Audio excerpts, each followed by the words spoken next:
hati di dalam doa. Kami menaikkan puji syukur kehadiran Engkau ya Tuhan Yesus, sumber kehidupan bagi kami, sumber jalan kebenaran dan hidup.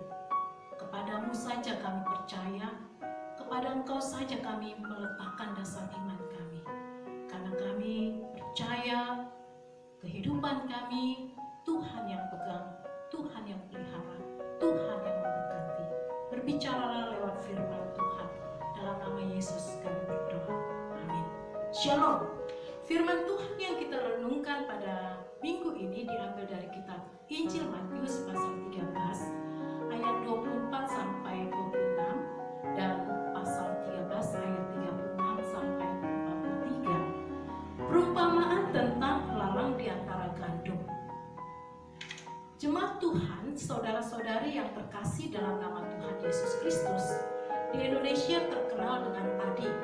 Kalau kita lihat jalan-jalan di daerah Jogja, daerah Jawa ini masih banyak padi. Para petani menabur padi, bibit padi. Tetapi pada usia beberapa minggu muncul tanaman lain, yaitu lalang. Dan akhirnya lalang inilah yang sering sekali menghambat pertumbuhan padi ini untuk menghasilkan secara maksimal. Namun, apakah padi itu akan tetap bertahan dan berbuah, menghasilkan bulir-bulir dan dinikmati oleh banyak orang secara maksimal? Jemaat Tuhan yang terkasih dalam nama Tuhan Yesus Kristus, perumpamaan benih gandum dan lalang yang tertulis dalam Matius pasal 13 ayat 24 sampai 26 dijelaskan lebih lanjut lagi dalam Matius 13 ayat 36 sampai 43, di mana orang yang menabur benih yang baik adalah anak manusia, ladang ialah dunia, benih yang baik ialah anak-anak kerajaan Allah, lalang ialah anak-anak si jahat. Musuh yang menaburkan benih lalang itu iblis. Waktu menuai ialah akhir zaman, dan para penuai adalah malaikat. Perumpamaan ini menjelaskan tentang konflik antara yang baik dan jahat, antara Allah dan iblis, dan lebih jauh lagi memberikan suatu pandangan tentang sesuatu yang akan datang pada akhir zaman. Saudara-saudari yang terkasih dalam nama Tuhan Yesus Kristus, perumpamaan tentang lalang ini menganjurkan tentang penghakiman Tuhan yang akan tiba, atau perumpamaan tentang penuaian. Hamba-hamba Tuhan, anak-anak Tuhan, murid-murid Tuhan berharap bisa mencabut lalang itu, walaupun mereka tahu bahwa gandum pun akan tercabut juga.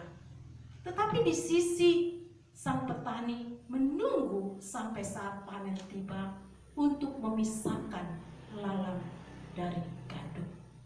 Menarik untuk dicatat, menarik untuk diperhatikan bahwa ladang yaitu dunia ini adalah milik sang petani, yaitu Tuhan Yesus. Dan di atas ladang itu tumbuh gandum dan lalang.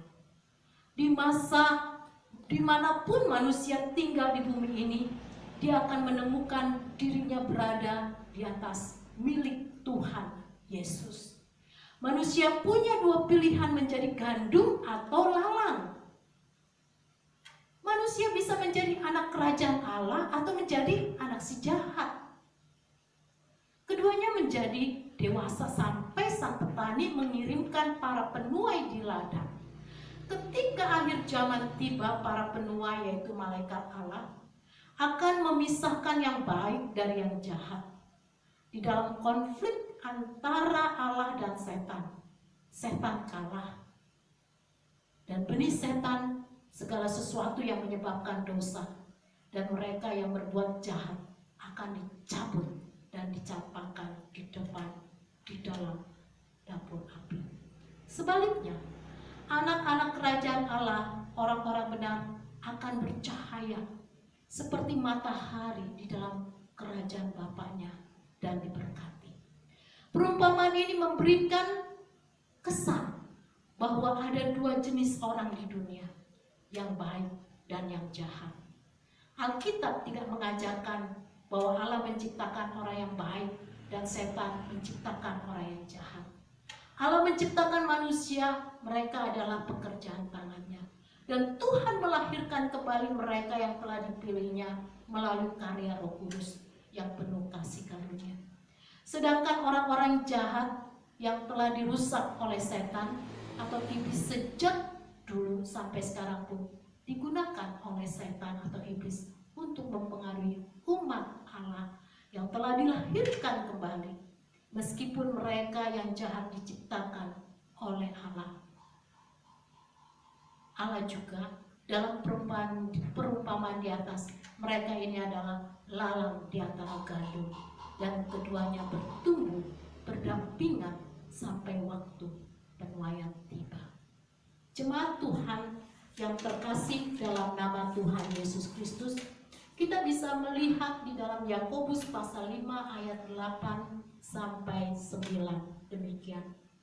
Kamu juga harus bersabar dan harus meneguhkan hatimu, karena kedatangan Tuhan sudah dekat.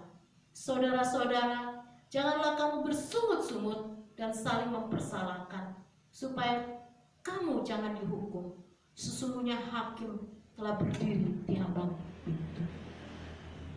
Apakah diri kita menunjukkan gandum yang siap untuk dituai oleh Allah, dinikmati oleh banyak orang, gandum yang berkualitas, gandum yang menjadi berkat, dan banyak orang memperoleh kehidupan lewat gandum itu?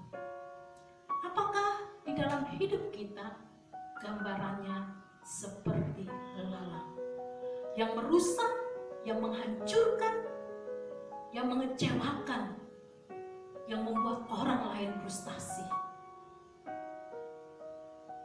Si jahat ada di dalam diri kita kalau kita adalah lalang, dan Tuhan mencampakkannya ke dalam pelabuhan api kekal. Biarlah lalang dan gandum bertumbuh bersama. Waktu Tuhan, waktu yang terbaik untuk menuainya, dan kita tetap setia menantikan waktu Tuhan menjadi tetap gandum yang baik, yang siap dituai oleh Tuhan. Amin. Mari kita berdoa. Kami bersyukur dan terima kasih Tuhan, firman-Mu menguatkan kami, mengajarkan kami bahwa di dunia ini ada dua tipe manusia, yang baik dan yang jahat.